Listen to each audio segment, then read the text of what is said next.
Hello everybody. I want to take just a few moments to answer a question that came from one of my followers on TikTok, and that is, how am I supposed to carry my cross? You know, the Bible talks about take up your cross daily and follow me. Well, how do we do that? Does carry the persecution, or all that stuff? Do I carry my past? How do you carry your cross? Well, this is a mystery in the church because most people have no idea what this scripture is talking about. But over here in Galatians chapter 2, verse 20, we read where Paul said this to the church. He said, I am crucified with Christ. Nevertheless I live, yet not I, but Christ that liveth in me. And the life which I now live in the flesh, I live by the faith of the Son of God, who loved me and gave himself for me. So let me explain this real quick. We have to understand that Christ was not Jesus' last name. Christ represents the anointed life that was abiding in Jesus when he walked on this earth. It was the life that opened up the blinded eyes, that raised the dead, that healed the leper, that did all those miracles that we read about in the New Testament. Well, all of that came out of a life and a faith in that life that Jesus possessed.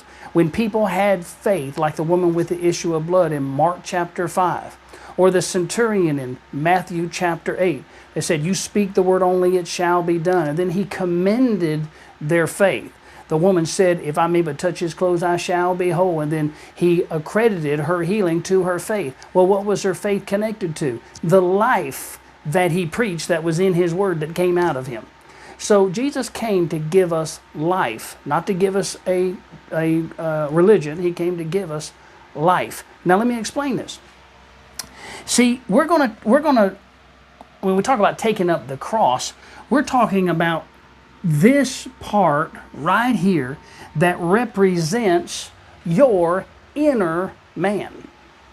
See, your inner man, Paul said, I'm crucified with Christ.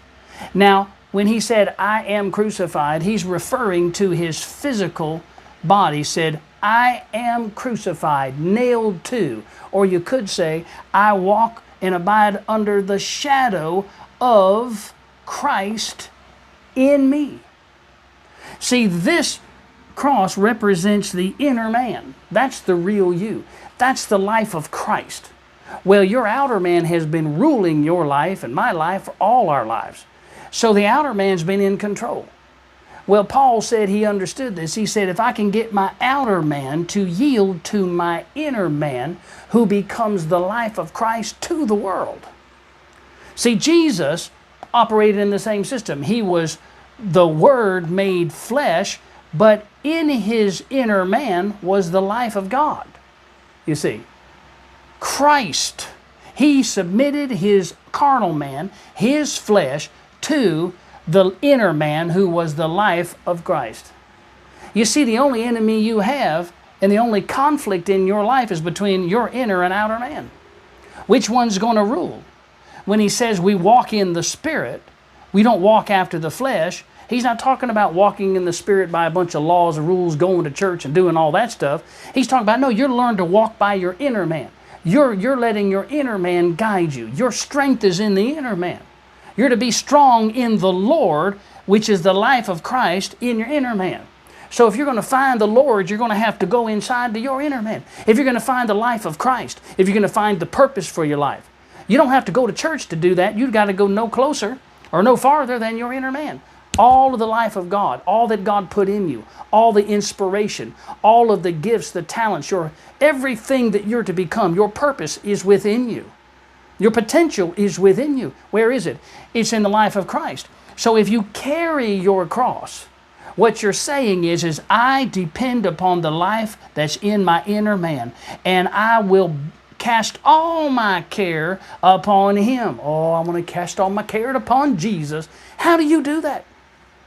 You can't physically do that, yet you physically carry those cares every day. You carry the stress, the worry, all of that stuff. How do you cast them upon the Lord? Well, if the Lord becomes the life of Christ within your inner man, then you understand the choice is, I'm not going to walk by my flesh. I'm not walking by my carnality. I'm not walking by my 5 physical senses here. I will believe that I am what God says I am, period, because that's what I am in here. That's what I am. I am strong in the Lord. I am blessed of the Lord. I am healed. That's your inner man. Your inner man has the power to make all of that happen to your outer man. So to carry your cross is to lean hard in your inner man. Cast all your care upon him. The church wants us looking up to Jesus. Oh yes, let's just take that old rugged cross and we'll concentrate on that and have no idea what it's even talking about. I mean, just picture this. Jesus' body hanging on a cross. What he's telling us is that he submitted his flesh, carnal thinking, to the thinking of his Father, which Father means source, life, power. And he said, I only see and say what I see and hear my Father say, and I only do what I see the life in me doing. And life has no impossibilities. That's what you have to do and I have to do every day. So you have to get reacquainted to the life of Christ in your inner man. You got to realize that you have a life in here. It's powerful. It can change the world. And until man finds the life of Christ within him, then he's constantly being told by the church, you got to go up. You got to go to church to start with and keep going week after week and month after month and year after year and just pray that God will answer your prayers when all of the solution's right inside of you. Carry it. In other words, make the decision that I'm going to wear my inner man and I'm going to put my inner man on my outer man and I'm going to walk in the Spirit and walk in the power of Christ in me. Well, I sure hope that answers some of your questions. And until we meet again, I'm Adam King. God bless you. Bye-bye.